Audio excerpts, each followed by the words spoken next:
हरे कृष्णा, आप सब लोग का स्वागत है। हरे कृष्णा। हम सब स्टडी कर रहे हैं श्रीमद् भागवत महापुराण प्रथम स्कंद अध्याय नंबर 18 ब्राह्मण बालक द्वारा महाराज परीक्षित को शाप। तो हम लोग कल श्लोक नंबर 4 पे रुक गए थे।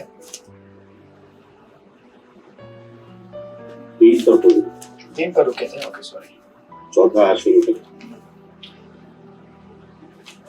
तो सुत गोस्वामी परीक्षित महाराज के ऊपर जो आने वाला संकट है उसके बारे में बतला रहे हैं। उसका वर्णन करने के पूर्व परीक्षित महाराज का किस तरह से भगवान ने प्रोटेक्शन किया था उसका वर्णन श्लोक नंबर 1 में बताया उन्होंने, और फिर श्लोक नंबर 2 में बताते हैं कि किस प्रकार उन्हें फिर सर्प के दंश से शरीर छोड़ना पड़ेगा। राइट। लेकिन सुत गोस्वामी बताते हैं कि बिकॉज परीक्षित महाराज उन्होंने आश्रय ग्रहण किया था सुखदेव गोस्वामी जैसे महात्माओं का, जिनकी कृपा से रिकॉर्डिंग इन प्रोग्रेस ब्राह्मण बालक द्वारा मिला गया श्राप भी उनके लिए क्या था, एक बहुत बड़ा वरदान था। हमारे जीवन में घटित होने वाली बहुत सारी घटनाएं, उनका स्पिरिचुअल इंटरप्रिटेशन जब तक हम लोग निकालते नहीं तब तक हमारे लिए हर घटना दुखदायी साबित होती है, क्लेश से भरी हुई साबित होती है। राइट। बट अगर हम उसका स्पिरिचुअल एनालिसिस करेंगे और स्पिरिचुअल इंटरप्रिटेशन निकालेंगे तो हम समझ सकते हैं कि भगवान का शरण जिन्होंने ग्रहण किया है उनके लिए भगवान कभी भी अशुभ नहीं होते, शुभ ही होते हैं। हमें केवल देखना होता है कि शुभ कैसे हैं वो, क्योंकि जब हमने भगवान के पास जाने के लिए प्रयास चालू किया है तो फिर भगवान भी अपना प्रयास जारी रखते हैं। हर क्षण हमको उनके पास आने के लिए प्रेरणा देते हैं, और अगर कभी हमारी प्रेरणा अगर खत्म हो गई तो वो प्रेरणा को निर्माण करते हैं, प्रेरणा को जन्म देते हैं हमारे हृदय के अंदर। फिर उसके कई तरीके हैं। तो कभी हमें तथाकथित संकट में लाकर, कभी हमें सक्सेस देकर, तो हमें अपने जीवन के अनेक अनेक प्रसंगों में ये अनुभव जरूर मिलेगा कि भगवान हमें कैसे उनके पास लेके जाने का प्रयास करते हैं। और दैट्स व्हाई चौथे श्लोक में जब हम बढ़ेंगे आगे, तीसरे श्लोक से कंटिन्यू करते हुए, तीसरे श्लोक में बताया गया था कि सुखदेव गोस्वामी जैसे महात्मा के ग्रहण करने की वजह से उन्हें अपने वास्तविक स्थिति का संज्ञान हुआ कि वो कौन है। राइट। और फिर चौथे श्लोक में बताते हैं, पढ़िए रमेश मोदी गुरु, पढ़िए श्लोक नंबर 4। हरे कृष्ण। न उत्तम श्लोक वार्तानां जुष्टतां त्वा तथा अमृतम स्यात् सम्राट अनंत काले अपि स्मरतां तत् पद अमृजम। ऐसा इसलिए हुआ क्योंकि जिन्होंने वैदिक स्तोत्रों से स्तुति किए जाने वाले भगवान की दिव्य कथाओं के लिए ही अपना जीवन अर्पित कर रखा है, और जो निरंतर भगवान के चरण कमलों का स्मरण करते में लगे हुए हैं, उन्हें अपने जीवन का अंतिम क्षणों में भी किसी प्रकार की भ्रांति होने का डर नहीं रहता। हरे कृष्ण। हरे कृष्ण। तीसरा श्लोक था, तत्पश्चात उन्होंने अपने समस्त संगियों को छोड़कर राजा ने शिष्य रूप में श्रील व्यासदेव के पुत्र श्रील सुखदेव गोस्वामी की शरण ग्रहण की, और वे इस प्रकार से श्री भगवान की वास्तविक स्थिति को समझ सके। ये तीसरा श्लोक था। और फिर चौथे श्लोक में ऐसा कहा गया कि ऐसा क्या हुआ कि सुखदेव गोस्वामी उन्होंने क्या उनको खिलाया, कौन सा जड़ी बूटी पिलाया, जिसकी वजह से परीक्षित महाराज को अचानक इतना बड़ा झटका लगा, जीवन में शाप लगा, फिर भी वो भयभीत नहीं हुए, विचलित नहीं हुए। What was that?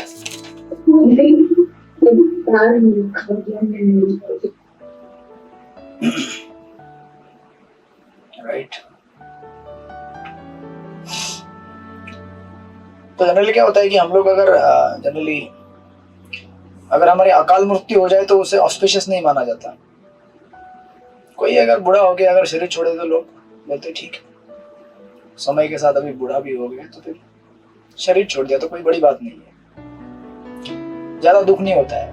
बट अगर किसने बीच में शरीर छोड़ दिया तो हमें ज्यादा कष्ट होता है। अरे और 25 साल जैसे ना जगत में रह लेते, हमारे साथ आनंद भोग लेते, लेकिन 25 साल के पहले ही छोड़ना पड़ा उनको।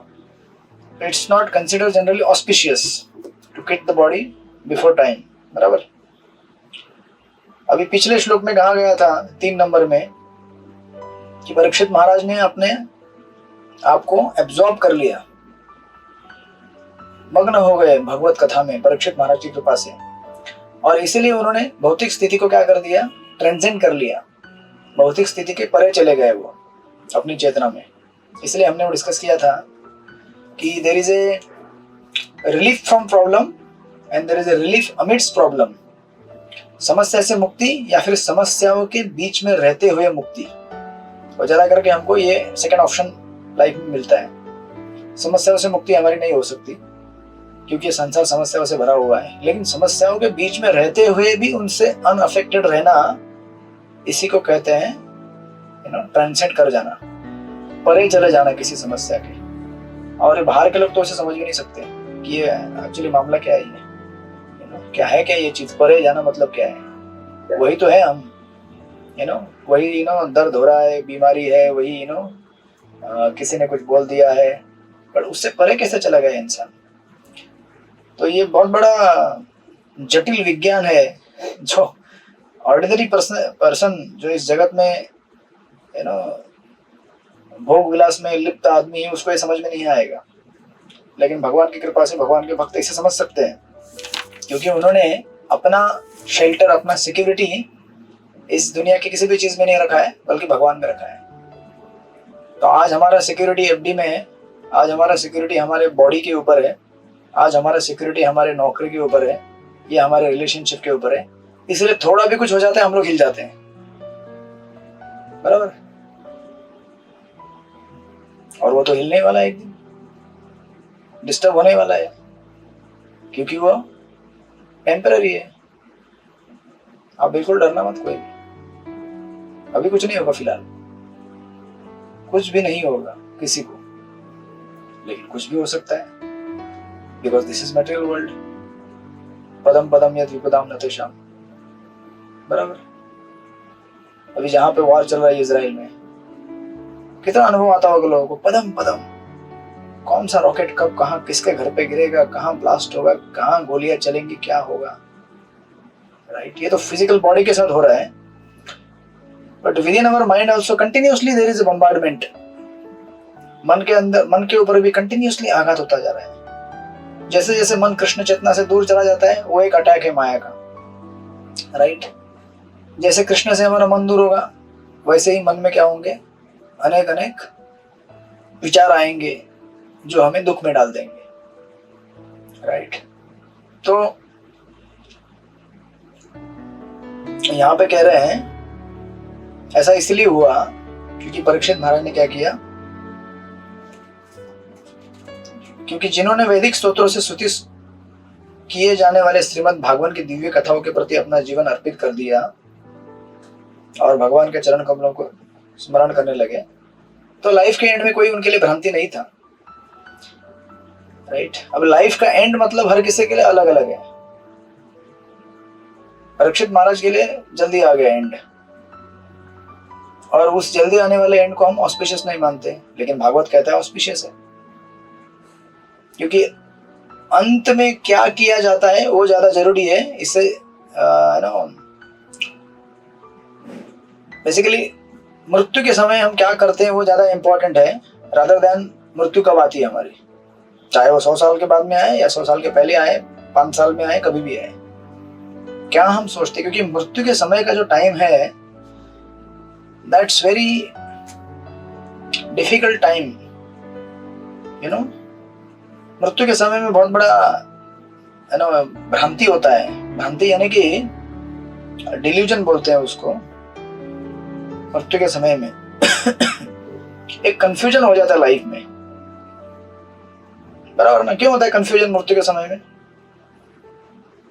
पूरा अस्त व्यस्त हो जाता है इंसान, समझ में नहीं आता उसको क्या हो रहा है, मेरे साथ क्या होगा, अभी मैं कहाँ जाऊंगा, कंफ्यूज हो जाता है, राइट। वाई? बिकॉज उसने इस जगत के सारे शेल्टर छोड़ने हैं उसको अभी, उसमें से कोई भी शेल्टर उसके पास नहीं रहेगा। और नैमिषारण्य के जो ऋषि जितने भी सुन रहे हैं यहाँ पे श्रीमद् भागवत सुत गोस्वामी से, सुत गोस्वामी कहते हैं कि आप डरो मत। जो गति परीक्षित महाराज को मिली कृष्ण कथा सुनने की वजह से, वही गति आपको मिलेगी, क्योंकि आप भी कृष्ण कथा सुन रहे हैं। राइट?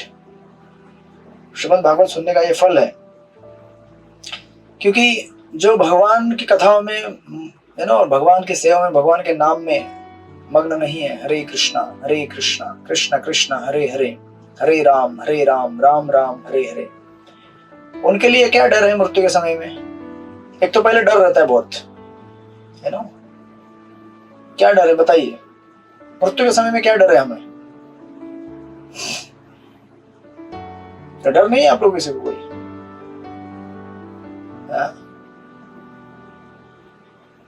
निडर है आप लोग? लगता है मुझे डर है बहुत। मुझे है प्रभु जी। भक्तों को कोई डर नहीं होता कोई। काशीनाथ प्रभु को डर लग रहा है कि कृष्ण अगर नहीं मिले तो क्या होगा। अपने गुरु से दूर हो जाऊंगा। तो ये इसे डर नहीं कहा जाता, इसे प्रेम कहा जाता है। प्रभु जी ये तो पक्का हो गया ना, अभी मृत्यु पक्का आने वाला ही है। हाँ, फिर डरना क्या है, कभी भी आवे। क्या बात है। पीएचडी कर लिया आप लोगों ने? डबल पीएचडी है आप तो, रमेश मोदी प्रभु। यस, तो यही भावना होनी चाहिए हमें। सबसे पहले तो प्रभु जी इसके पीछे एक मतलब कारण है, मतलब ये अपने पीछे अभी कोई मतलब लायबिलिटी भी नहीं है। हाँ, वो भी है ना, आगे कोई ना पीछे कोई, सब कुछ हो गया है साफ। जो भी करना था कर दिया, संसार में जो देना था दे दिया। अभी एटलीस्ट वैदिक वर्णाश्रम सिस्टम का जो लोग फॉलो करते हैं उनको इतना तो संतुष्टि होता है कि जो मुझे करना था मैंने दे दिया घर वालों को। पाश्चात्य सभ्यता ऐसी है कि वो भी सेटिस्फेक्शन लोगों को नहीं मिलता है। What I am supposed to do for my family I couldn't do. एक अंदर एक रह जाता है, उसकी वजह से और एक जन्म लेना पड़ता है। वर्णाश्रम सिस्टम इतना साइंटिफिकली बनाया गया है कि आपके हर जीवन के फेज में आपको बॉडीली मेंटली सेटिस्फाई करके and then you go to the next level, right? But in general there is a fear at the time of death, right? हमें डर रहता है हमेशा। और अगर जिसको अभ्यास नहीं है, क्या उत्तम श्लोक वार्ता नाम, भगवान का गुणगान करने का जिनको अभ्यास नहीं है उनके लिए बड़ा कठिन समय है ये, क्योंकि उनके सारे आश्रय तहस महस हो जाएंगे सेकंड्स के अंदर। इसलिए गीता में आपने देखा होगा सिमिलर थीम में भगवान बोलते हैं 8.5 में, अंतकाले च मामेव स्मरण मुक्त्वा कलेवरम ये प्रयाति समद्भावम याति नास्ति संशयम।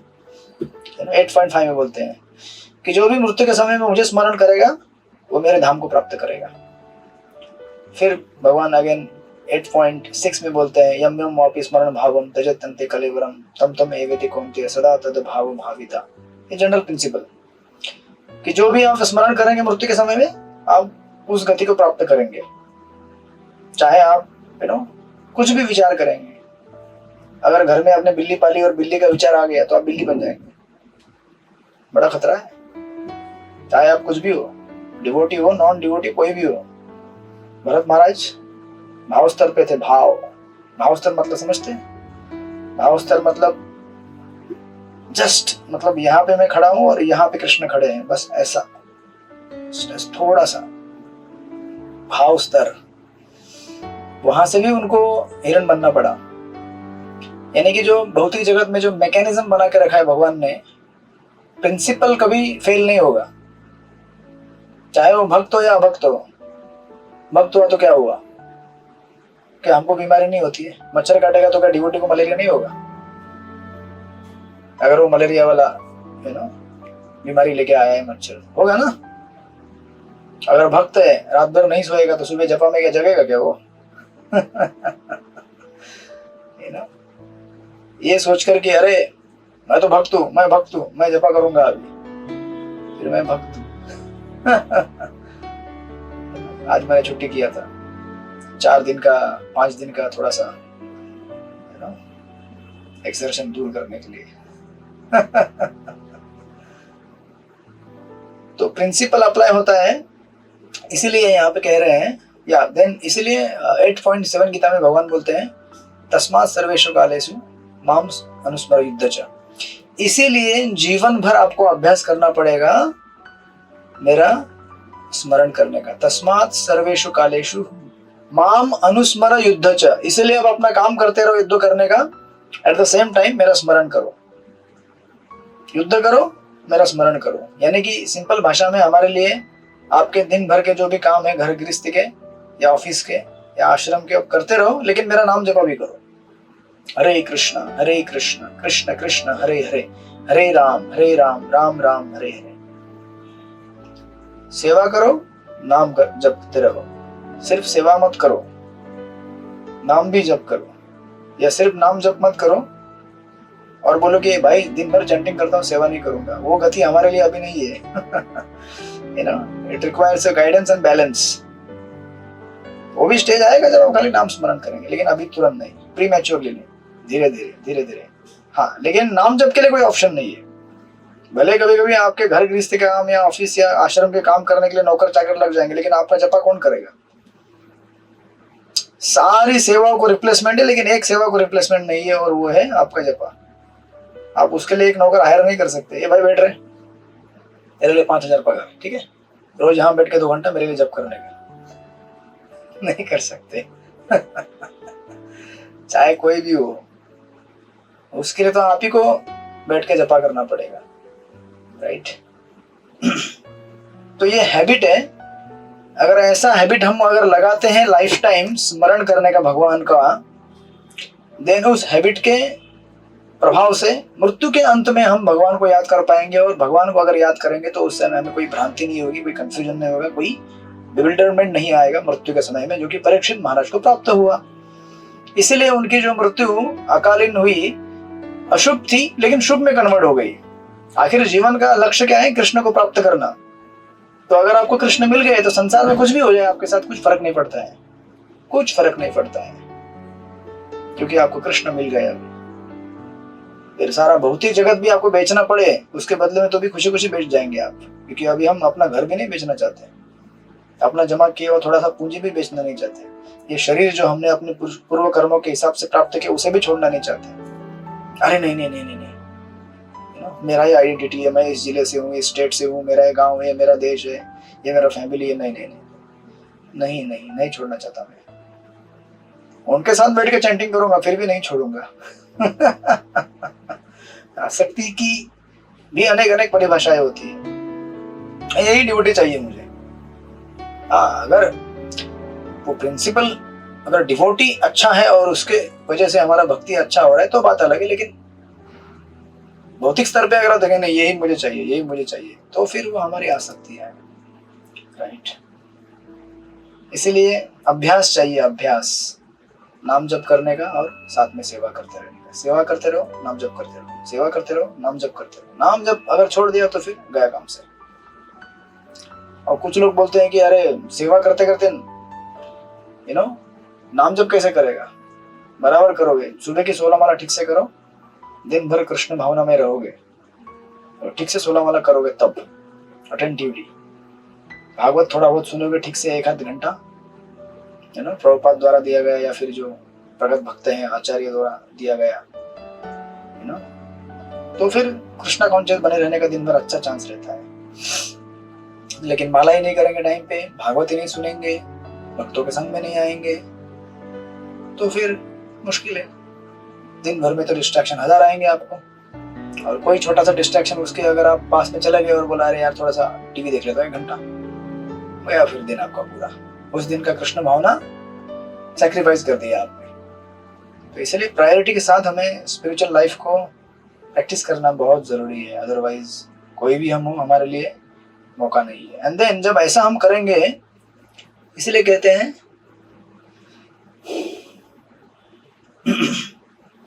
तो आपको क्या मिलेगा? वहां पे लिखते हैं सुध गोस्वामी, न उत्तम श्लोको वार्ता नाम विशुद्धाम तत्कथामृतम। आपको क्या मिलेगा? तत्कथामृतम। उनकी दिव्य कथाओं का अमृत हमें प्राप्त होगा। अमृत प्राप्त होगा मतलब बेसिकली हमको भक्ति का नेक्टर मिलेगा। आप जितना भी जपा करेंगे, अच्छा जितना कथा सुनेंगे, जितना भक्तों की सेवा करेंगे, भगवान की सेवा करेंगे, उससे हमें कृष्ण के प्रति आकर्षण हमारा बढ़ेगा। और जैसे हमें कृष्ण के प्रति जितना आकर्षण उत्पन्न होगा, उतना हम लोग जीवन में ऑस्पिशियसनेस लाते रहेंगे। जितना याद भगवान का सेवा करेंगे, उतना रिमेम्बरेंस आएगा, याद आएगी भगवान की। जितनी याद आएगी उतनी मात्रा में हम लोग जीवन में शुभ शुभ शुभ आगे हमारा बढ़ता जाएगा, यू नो। और उसकी वजह से दो चीजें होती है, आपने कहीं सुना होगा, पवित्रम एंड मंगलम। कृष्ण कथा या फिर कृष्ण का स्मरण क्या होता है? पवित्र मतलब प्यूरिफाई करने वाला होता है, शुद्ध करने वाला। हमारे जो लोअर डिजायर्स है, भौतिक इच्छा, उनको शुद्ध करता है। और मंगलम यानी कि ऑस्पिशियसनेस लेके आता है, यू नो, और हमारा फ्यूचर ब्राइट करता है। फ्यूचर ब्राइट मतलब क्या है कि हम लोग अभी तत्काल जब जीवन जी रहे हैं तो भौतिक, यू नो, जगत की कॉम्प्लिकेशन से कंफ्यूज नहीं हो जाएंगे, और मृत्यु के समय में तो डेफिनेटली हम लोग बिल्कुल कंफ्यूज नहीं होंगे। इसलिए प्रभुपाद लिखते हैं, जीवन के अंतिम क्षण में श्री भगवान की दिव्य प्रकृति को स्मरण करके जीवन की सर्वोच्च सिद्धि प्राप्त की जाती है। जीवन की यह सिद्धि उसे ही मिल पाती है जिसने शुल सुखदेव गोस्वामी जैसे मुक्तात्मा द्वारा गाए जाने वाले वैदिक स्तोत्रों से या उन्हीं की गुरु शिष्य परंपरा के किसी व्यक्ति से श्री भगवान की वास्तविक दिव्य प्रकृति के विषय में जाना है। राइट। फिर प्रभुपाद लिखते हैं, इस प्रकार विनीत शिष्य जीवन के अंत तक दिव्य स्तर पर रह सकता है। वैज्ञानिक विधि द्वारा मनुष्य श्री भगवान को जीवन के अंत समय में भी स्मरण रख सकता है, जब शरीर के जर्जर होने से स्मरण शक्ति ढीली पड़ जाती है। सामान्य व्यक्ति के लिए जीवन के अंत समय में वस्तुओं को यथारूप में स्मरण रख पाना कठिन है, लेकिन श्री भगवान तथा उनके प्रामाणिक भक्तों या गुरुओं की कृपा से मनुष्य को यह अवसर सहज ही प्राप्त हो जाता है।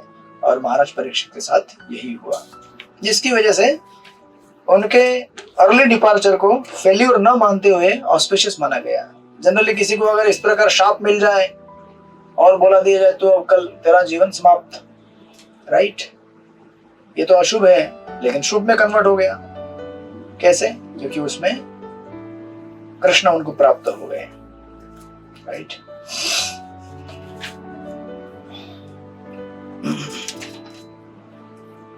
फिर आगे सुत गोस्वामी कहते हैं, इस नरेशन को आगे लेके जाते हुए 5 नंबर में, पांडु सखी माता जी आप पढ़ेंगे श्लोक नंबर 5, पढ़िए। तावत् पर्यं प्रभवेत् सर्वेष्वपि सर्वथा यावति तो महानुर्व्यामादिमन्यव्य एकराट। जब तक अभिमन्यु का महान शक्तिशाली पुत्र संसार का सम्राट बना हुआ है, तब तक कवि के पनपने की कोई गुंजाइश नहीं है। हरे कृष्ण हरे कृष्ण। तो सुत गोस्वामी कहते हैं कि जब तक परीक्षित महाराज यहाँ पे बने हुए हैं तब तक कली नहीं आ सकता, राइट। यानी कि कहने का मतलब ये है, अब कली ने कब एंट्री किया इस जगत में? कली कब आ गया? कली कब आया? भगवान के जाने के बाद। हाँ, शोभा पांडे माता जी सबसे पहले आती है जपा में, रूम में जपा करने के लिए। पहले से बटन दबा के रखा हुआ था, जैसे मैं यहाँ पे ऑन कर देता हूँ वो पहले आ जाती है, पोस्ट होने के पहले लिंक।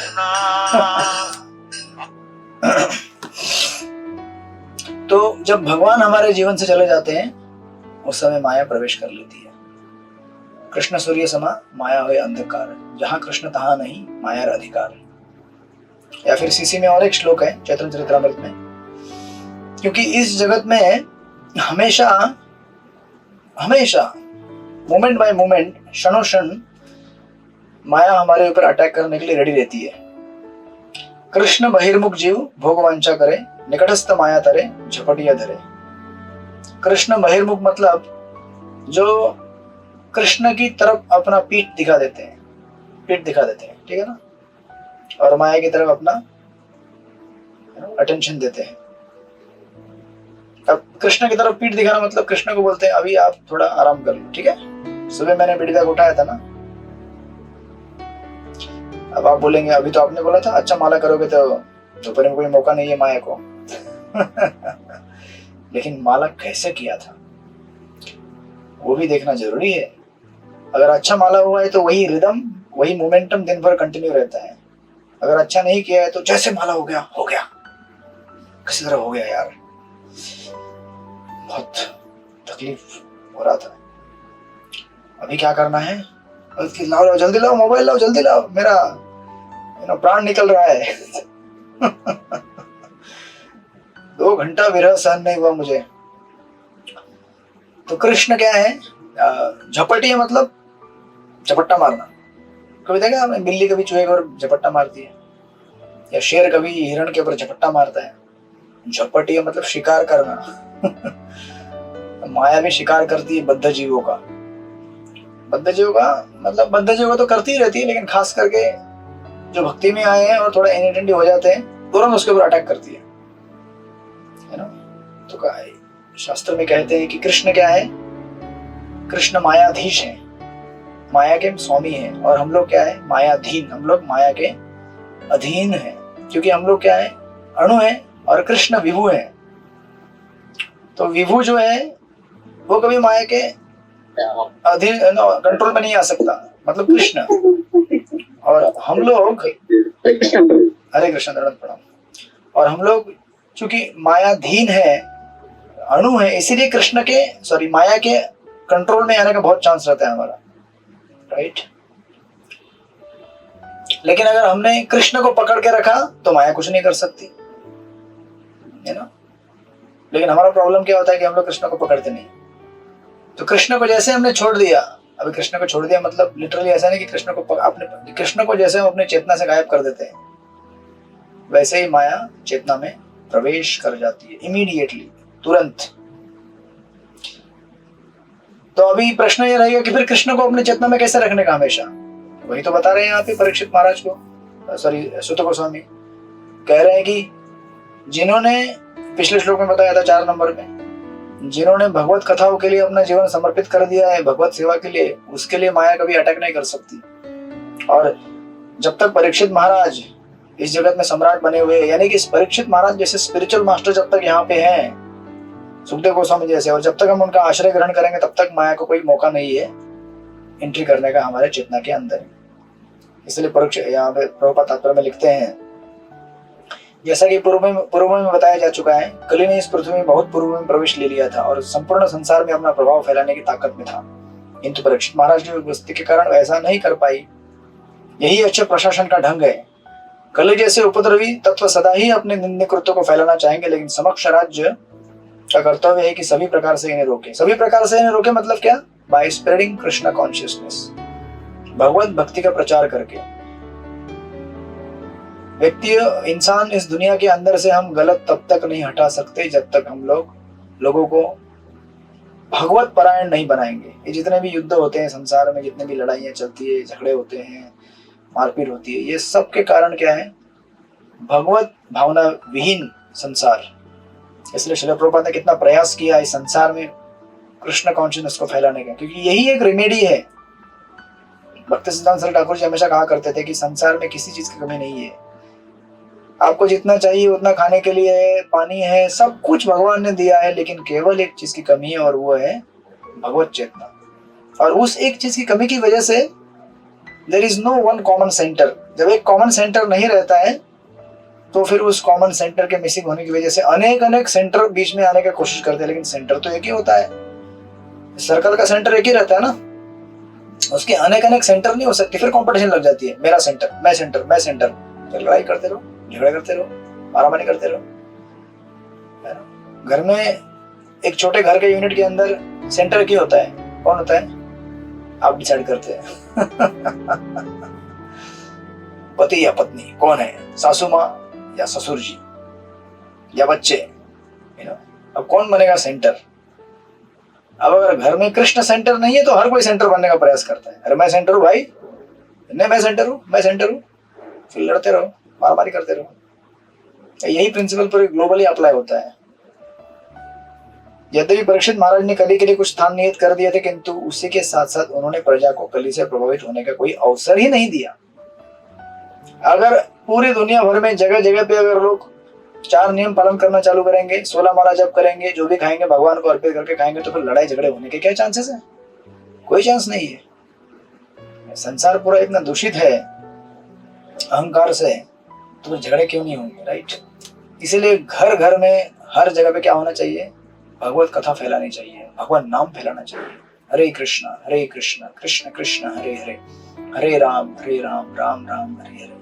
क्योंकि सेंटर एक ही हो सकता है, सेंटर अनेक नहीं हो सकते। फिर सूत गोस्वामी कहते हैं छठे श्लोक में, हरिपुराण रूप पढ़िए 6 नंबर।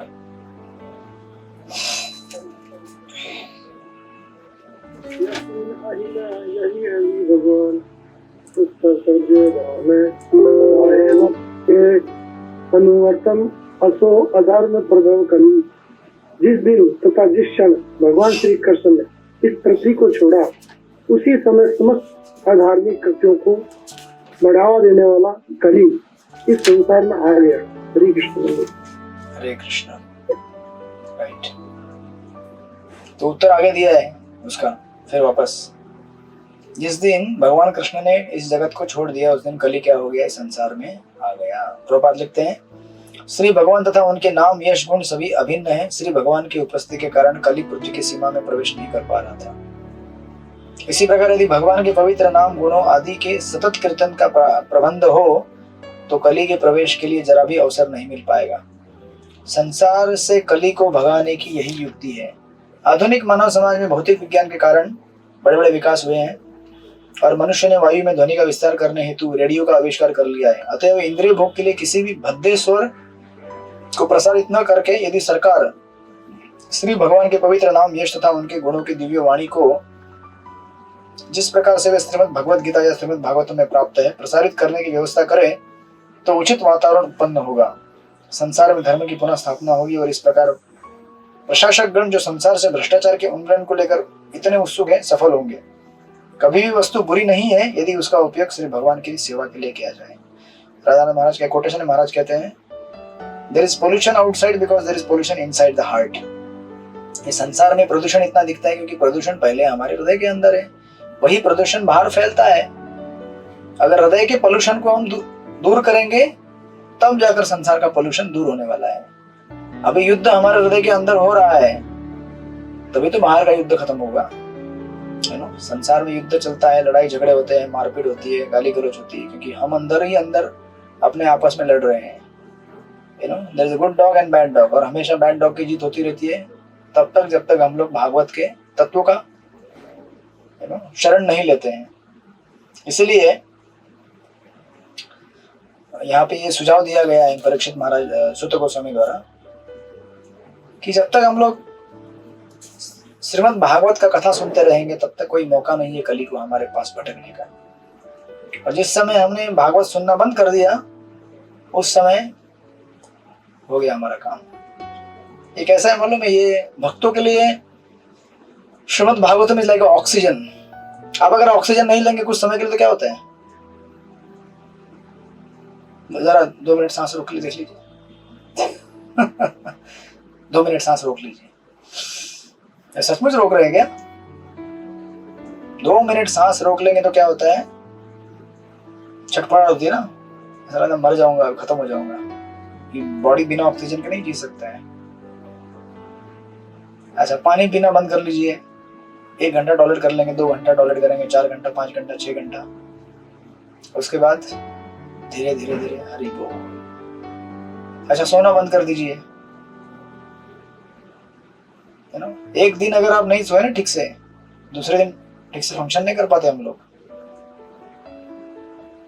तो ये सब जैसे बॉडी नेसेसिटीज है उसी प्रकार आत्मा का नेसेसिटी है श्रीमद् भागवत। श्रीमद् भागवत को ऑक्सीजन की तरह देखिए कि अगर ये नहीं लिया ना आज मैंने, है ना, तो क्या होता है कि कलयुग इतना भयंकर है। वो एक्सेल शीट चालू किया था मैंने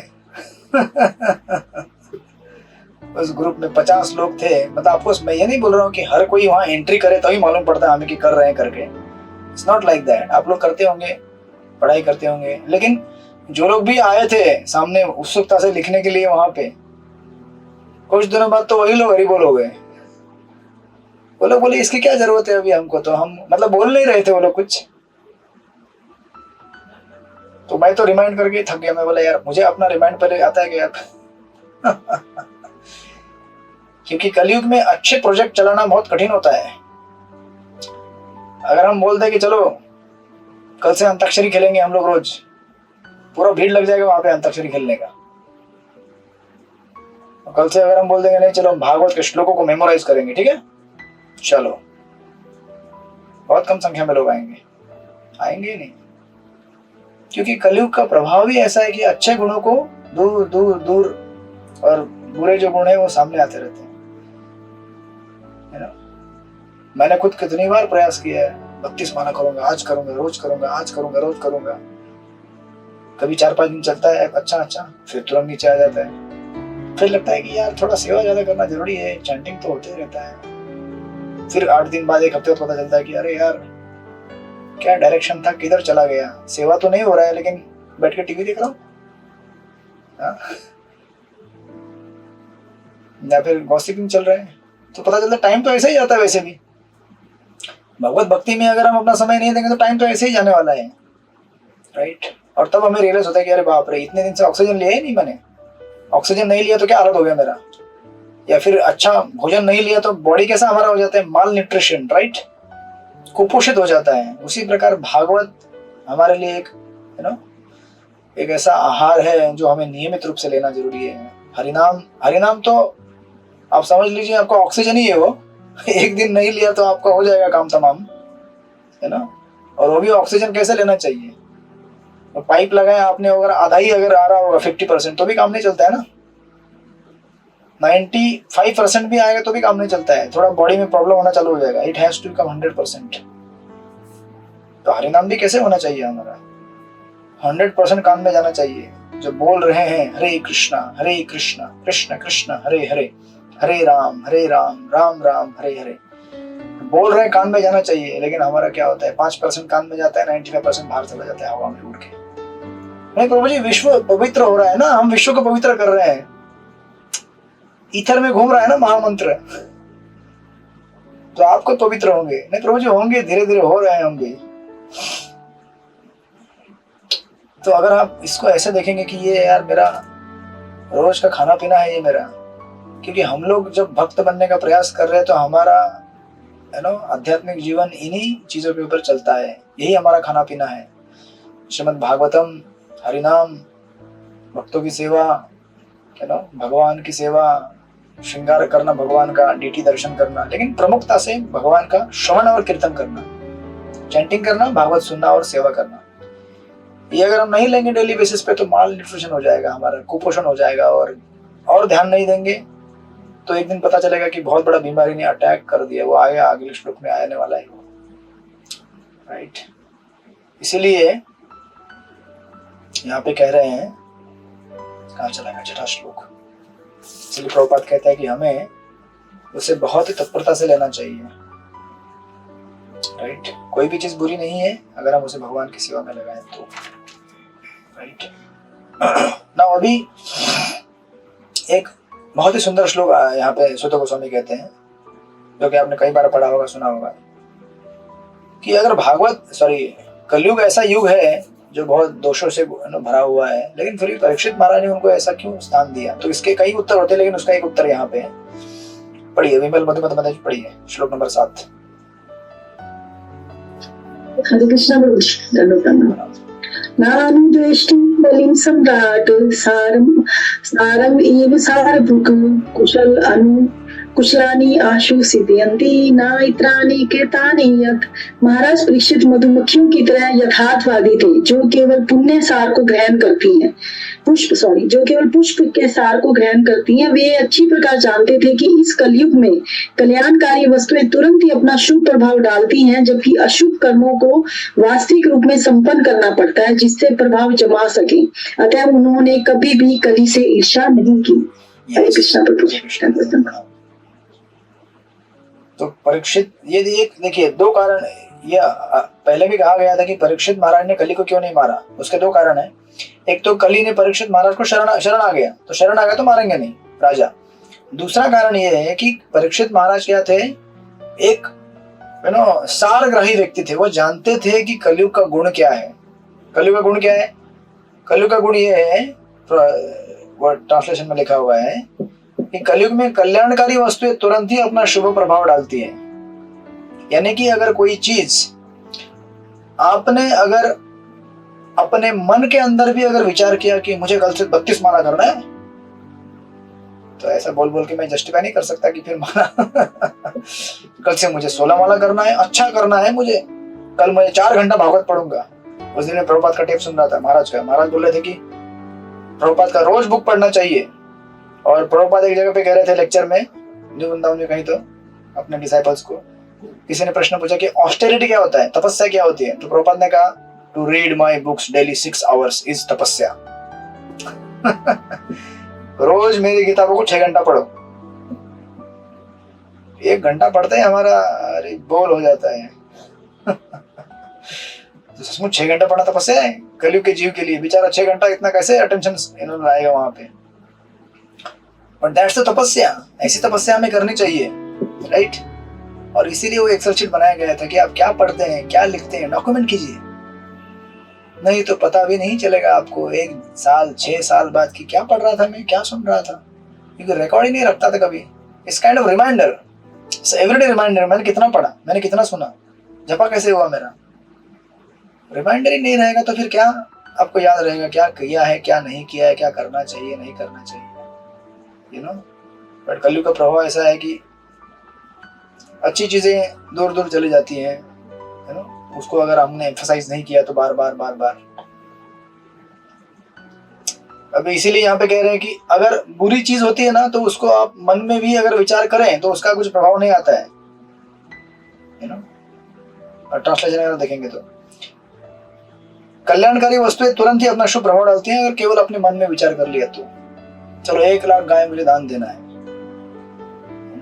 तुरंत आपको उसका ऑस्पिशियस बेनिफिट मिलेगा। लेकिन जबकि अशुभ कर्मों को वास्तविक रूप में संपन्न करना पड़ता है जिससे अपना वो प्रभाव जमा सके। यानी कि अगर मन में आपने कुछ गलत सोचा है तो उसका आपको पाप नहीं लगता है, वो एक्चुअली आपने करना पड़ेगा फिजिकली, तो आपको पाप लगेगा उसका। ये कलयुग का बहुत बड़ा वरदान है। अब ये ऐसा वरदान क्यों दिया है, यू नो, ऐसा वरदान क्यों दिया है परीक्षित महाराज, सूत गोस्वामी ऐसा क्यों कह रहे हैं। सबसे पहली ये बात है कि यहाँ पे सूत गोस्वामी कहते हैं परीक्षित महाराज नानुद्वेष्टि कली सम्राट, वो ईर्ष्या नहीं कर रहे थे कली से, अरे कली इतना भयानक आ गया, ये अभी पूरे संसार को वाट लगा देगा कली को। नहीं, परीक्षित महाराज ये नहीं सोचे कि कली ऐसा है वैसा है। उन्होंने कली को जगह इसलिए दिया क्योंकि ये एक चीज जान रहे थे कि जैसे उदाहरण यहाँ पे दिया है कि आपने कभी देखा होगा जो मधुमक्खियाँ फूल में से रस रहता है ना, वो मधु रस उसको ग्रहण करना जाती है, तो बहुत सारी जो झाड़ रहता है उसमें कांटे लगे रहते हैं, लेकिन मधुमक्खी नहीं देखती अरे कितने कांटे इस पेड़ में, वो सीधा उस फूल के अंदर जाएगी और अपना अमृत लेकर बाहर निकल जाएगी, है ना। वो नहीं देखती कि ये कितने कांटे है, कहाँ गटर में आया है ये पेड़। उसी प्रकार परीक्षित महाराज ये नहीं देख रहे थे कि अरे कली में ये गुण है ना, ये दोष है, ये प्रॉब्लम है, वो है। वो सीधा देखेगी भाई ये पहला बेनिफिट है क्या, कि केवल मन के अंदर अगर हम अच्छे विचार लाएंगे तो उससे हमें लाभ मिलता है, और अगर मन के अंदर गलत विचार है तो उससे हमें कोई नुकसान नहीं होता है ना। कुशलान्यस्य सिद्धंति, if we do something good even in mind we get the result of that, right. वो सोचने का जैसे जैसे एक उदाहरण देते हैं, थोड़ा सा अलग उदाहरण है but you can relate.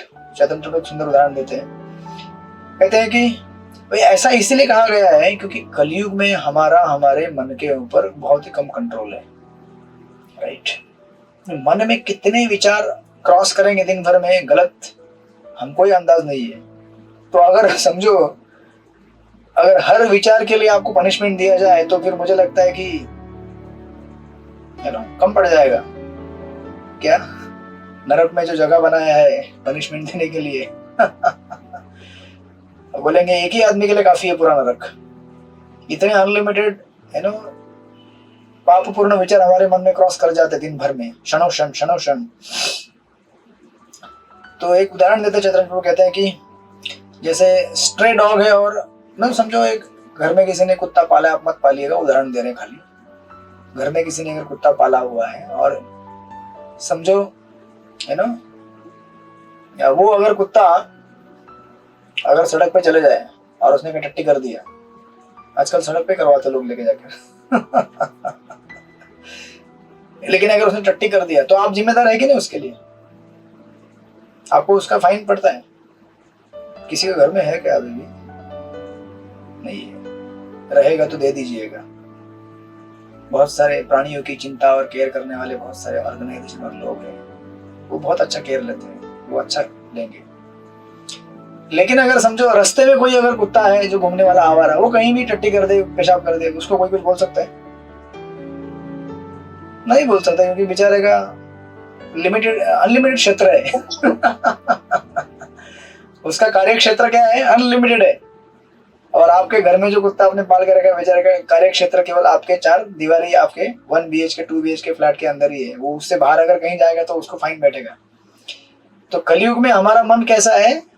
Stray dog जैसा है, जो बाहर आवारा घूमने वाला कुत्ता है। उसका कार्य क्षेत्र इतना अनलिमिटेड है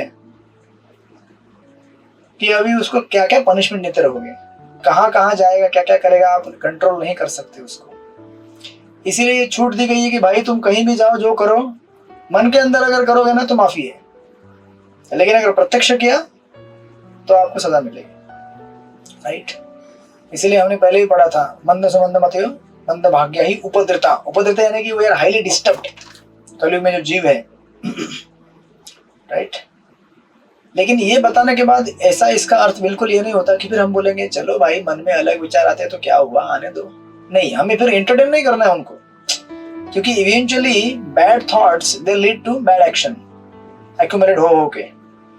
ये भी कंसर्न होना चाहिए हमें। ऐसा नहीं है अगर कुछ गलती से क्रॉस हो रहे हैं तो फिर हम इतना में एक मत हो जाए कि अरे यार क्या हो गया, मैं आज कृष्ण भावना में नहीं हूँ, ऑक्सीजन कम लिया लगता है। हाँ, ऑक्सीजन तो डेफिनेटली पक्का कम लिया है, उसकी वजह से हो रहा है सब, है ना, कोरोना वायरस अंदर आ गया है। लेकिन पैनिक होने का जरूरत नहीं है कि अरे ये थॉट गलत आया, वो थॉट गलत आया। रिलैक्स, चैंट हरे कृष्णा कृष्ण कृष्ण हरे हरे, हरे राम राम राम हरे हरे। राइट? तो वो भी लाइसेंस नहीं है हमारे लिए कि हम फिर कल से गलत सोच सकते हैं, नहीं, क्योंकि गलत सोच इवेंचुअली मन के अंदर एक्यूमुलेट होके वो एक विचार में आ जाएगी और एक्शन में आ जाएगी। तो फिर अच्छे विचार आने के लिए क्यों इतना बड़ा अवार्ड दिया जाता है मन के अंदर?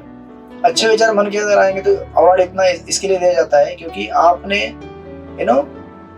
अगर थोड़ा सा सावधान रहे और अगर आपके मन में अगर अच्छे विचार आए, अब अच्छे विचार आने के लिए थोड़ा तो सावधान होना पड़ेगा ना आपको, थोड़ा तो कुछ एफर्ट डालना पड़ता है अच्छे विचार आने के लिए। राइट? इन द सेंस कि आपने अच्छा जपा किया आज, अच्छा भागवत पढ़ा, अच्छे विचार आते हैं। राइट? तो उन अच्छे विचारों की वजह से ये एक फैसिलिटी दिया गया है कलयुग में, कृष्ण ने फैसिलिटी दिया है कि आप थोड़ा भी अगर अच्छा सोचेंगे तो आपको उसका पूरा बेनिफिट मिलेगा। तो मुझे लगता है हम लोग भक्ति में अब तक टिके हुए हैं उसी कारण की वजह से। अच्छा तो हमने किया नहीं है, करते नहीं है, बहुत ही कम करते, लेकिन सोचते रहते हैं यार सेवा करना चाहिए, है ना, कल प्रोग्राम है, मैं पहले प्रसाद नहीं लूंगा, पहले सेवा करूंगा। फिर प्रोग्राम में जाते ही पता चलता है कि आज तो मेरा फेवरेट स्वीट है यार, थोड़ा पहले प्रसाद ले ही लेता हूँ, फिर देखेंगे सेवा के बारे में। फिर प्रसाद लेते लेते गप्पे मारते मारते तो प्रसाद सभी खत्म ही हो जाता है। बट आपने एक थॉट मन में लाया था कि करना है कुछ, तो for that thought you are awarded. ठीक है, जाओ, आशीर्वाद, भगवान बोलते हैं जाओ आशीर्वाद मेरा। फिर ये थॉट धीरे धीरे धीरे एक्यूमुलेट होकर एक दिन आप पक्का सेवा करेंगे। राइट? सो दिस फैसिलिटी कि थोड़ा अगर अपने मन को कंट्रोल करेंगे और अच्छे विचार लाएंगे, क्योंकि ऐसा नहीं है कि हमारे मन के ऊपर बिल्कुल भी हमारा कंट्रोल नहीं, थोड़ा तो कंट्रोल है ना, है ना। हमारा कार्यक्षेत्र भले अनलिमिटेड हो स्ट्रे डॉग की तरह, थोड़ा तो कंट्रोल हम कर सकते हैं और थोड़ा अच्छा विचार कर सकते हैं कि भाई थोड़ा सा मैं अच्छा विचार कर लूं। राइट? एंड देन फिर 8वें श्लोक में बोलते हैं, और उसको आगे बढ़ाते हुए पढ़िए, चित्रलेखा सखी माता जी 8 नंबर। हरे कृष्ण, दंडवत प्रणाम। किम नो बालेषु शूरेण कलिना धीरभिरुना अप्रमत्तः प्रमत्तेषु यो नृषु वर्तते। महाराज परीक्षितांनी असा विचार केला की अप्रबुद्ध लोकांना कली हा शक्तिशाली वाटेल, परंतु आत्मसंयमी लोकांनी त्याला भिण्याचे काही कारण नाही। राजा एखाद्या बलवान वाघासारखा होता आणि तो अप्रबुद्ध प्रमत्त लोकांची काळजी घेत असे। हरे कृष्ण, दंडवत। तो यहाँ पे और एक सुंदर विचार दिया गया है कि एक्चुअली कलयुग किसको कंट्रोल कर सकता है? जो लोग कमजोर हैं उनको कंट्रोल कर सकता है। जो लोग तगड़े हैं, डेली खाना पीना खा के एकदम मजबूत हो गए, मतलब अच्छा श्रवण करते हैं, कीर्तन करते हैं, भागवत सुनते हैं, भक्तों का संग कर लेते हैं, उनको डरने की कोई बात नहीं। They don't need to fear Kali. क्यों? क्योंकि उनका इम्यून सिस्टम क्या है? स्ट्रांग बन गया है, राइट? इन द सेंस कि हमारे सिस्टम के अंदर क्या है? ऑलरेडी बहुत सारे वायरसेस हैं, बहुत सारे जर्म्स हैं, है कि नहीं? हमारे बॉडी में सब वायरस रहते हैं, हर प्रकार के बीमारी के। जब हम अपने इम्यून सिस्टम को वीक कर देते हैं ध्यान न देकर, तब वो एक्टिवेट हो जाते हैं बहुत सारे। अब मुझे एक बार हमेशा होता रहता है, एक हर्ब जुस्टर करके एक वायरस है, उससे फोड़ी आता है बॉडी के ऊपर। जैसे एकदम नींद कम हो गया, ज्यादा स्ट्रेस हो गया, तुरंत आ जाता है वो। विमल मधुमती माता जी को मालूम है, हर्ब जुस्टर करके रहता है। तो उस समय अगर मैं अच्छा नींद लिया तो चला जाता है फिर। It's just matter of developing good immunity. तो इसलिए यहाँ पे ये बोल रहे हैं कि those who are self controlled, जो सेल्फ कंट्रोल्ड है, अप्रमत्त प्रमत्तेषु, अप्रमत्त यानी कि सतर्क, उनको कोई डरने की बात नहीं है। जैसे प्रभुपाद को एक बार पूछा गया था न्यू वृंदावन में, किसी भक्त ने प्रश्न पूछा प्रभुपाद को, प्रभुपाद हम कृष्ण की सेवा करना चाहते हैं, लेकिन माया इतनी क्यों हमारे ऊपर अटैक करती रहती है? माया इतनी पावरफुल क्यों है वो? हम में से बहुत सारे लोग सोचते हैं यार कृष्ण में आपकी सेवा करना चाहते हो तो माया क्यों हमको बार बार परेशान करती है? तो प्रभुपाद ने इमीडिएटली झटके में आंसर दिया, क्योंकि आपका उद्देश्य पावरफुल नहीं है। अगर आपका पर्पस कृष्ण की सेवा करने का ज्यादा स्ट्रांग है तो you are easily defeating maya, in the sense कि हम माया को हरा नहीं सकते लेकिन माया को दूर कर सकते हैं। अगर कृष्ण भावनाभावित बनने का हमारा उद्देश्य स्ट्रांग है तो हम माया को तुरंत दूर कर सकते हैं। हमारा पर्पस स्ट्रांग नहीं है भक्ति में, हमारा डिटर्मिनेशन स्ट्रांग नहीं है, तो फिर माया का डिटर्मिनेशन ज्यादा है, वो हमको अटैक करेगी। इसलिए कहते हैं temptations allure those who do not have strong purpose to do something higher. Gita में आपने पढ़ा होगा, प्रभुपाद कहते हैं कि मन हमारा अनस्टडी है क्योंकि मन के लिए कोई गोल नहीं दिया आपने एक अच्छा।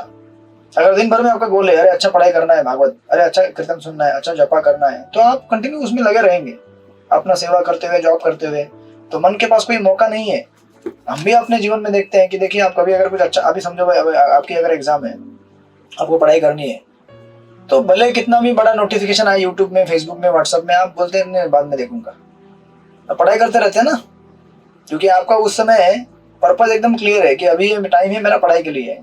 लेकिन आप जिस समय रिलैक्स रहते हैं, आराम से बैठे रहते हैं, अच्छा कुछ तो ऐसा कुछ थोड़ा तड़क भड़क चीज चाहिए, थोड़ा सा मुझे आज मजा आया, कुछ देख लूं, कुछ टीवी में कुछ ऐसा कुछ हो रहा है कि कहीं पे, तो फिर तुरंत कोई नोटिफिकेशन आएगा, हाँ यूट्यूब में ये नया वीडियो आया है, यहाँ पे न्यूज चल रही है, बस 1 घंटा देखते रहो आप, फिर आप उसका शिकार हो जाओगे, राइट? तो इट्स ऑल आवर प्रायोरिटी। तो हम जितना अपने आप को मजबूत बनाएंगे उतना मौका कम है माया को हमारे ऊपर अटैक करने के लिए। तो ये पहली चीज है। और दूसरा चीज, आपको मैंने लास्ट पैराग्राफ, इसका परपोर्ट नहीं पढ़ा, आप लोग पढ़ लीजिएगा, बट सेम थिंग मैंने जो डिस्क्राइब किया वो प्रॉपर लिखते हैं परपोर्ट में, आप पढ़ लीजिएगा उसको। दूसरा चीज, एक तो जो कमजोर लोग हैं उसको माया अटैक करती है, तो कमजोर लोगों को मजबूत बनना है, अपना जीवन में पर्पस एकदम स्ट्रांग बनाकर। अगर हमारा पर्पस स्ट्रांग है, सुबह उठना है, जब करना है, भक्तों के संग में आना है, तो आप टाइम पे सो जाएंगे रात को। और अगर हमारा पर्पस है ही नहीं, सुबह उठना है, जब करना है, तो फिर क्या है, रात को 11, 12, 1 बजेंगे तो भी कोई फर्क नहीं पड़ता है। ऐसा ही मुंबई का लाइफस्टाइल या फिर सिटी का लाइफस्टाइल ऐसा है कि रजोगुण इतना हावी हो जाता है कि चलेगा, है बहुत टाइम, अभी सोएंगे आराम से, करेंगे आराम से, फिर जपा रात को आपका 9, 10, 11 बजे तक चलता रहता है, राइट?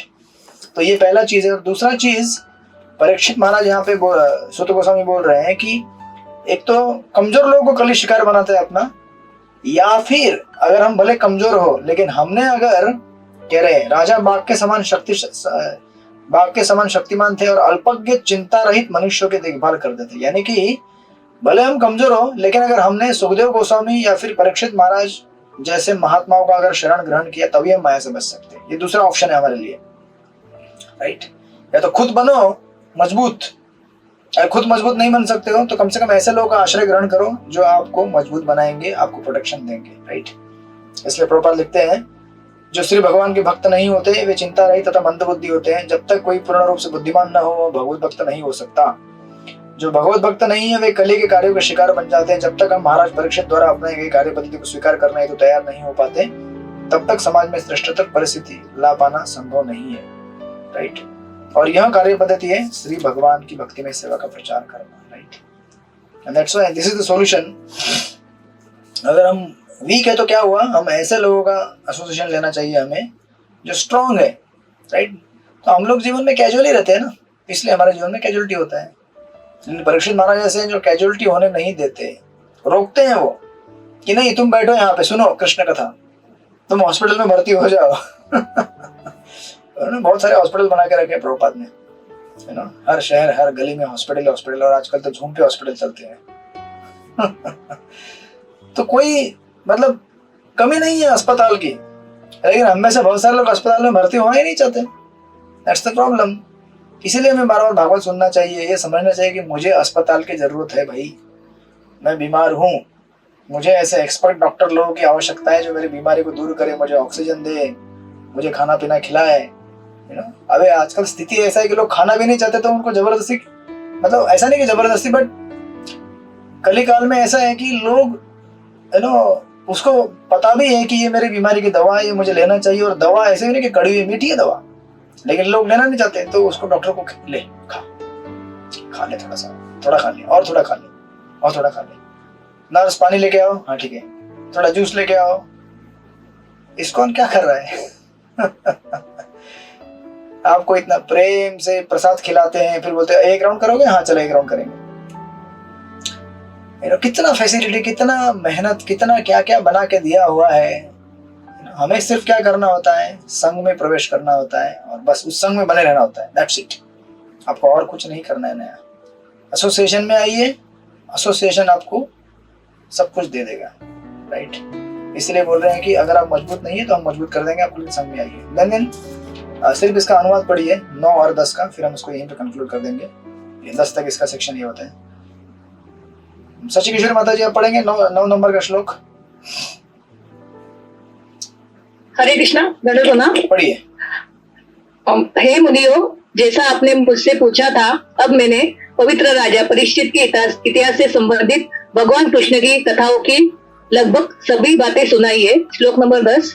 जो लोग जीवन में पूर्ण सिद्धि प्राप्त करने के इच्छुक है, उन्हें अद्भुत कर्म करने वाले भगवान के दिव्य कार्यकलापों तथा गुणों से संबंधित सारी कथाएं अत्यंत विनीत भाव से श्रवण करनी चाहिए। हरे कृष्णा, दंडवत प्रणाम। हरे कृष्णा। तो ये कथा चालू हुई थी 16वें अध्याय में। ऋषि मुनि ने प्रश्न पूछा था कि परीक्षित महाराज, उनकी गाय और बैल से मुलाकात हुई, अगर वो प्रसंग भगवान कृष्ण के कथा में संबंधित है तो सुनाइए।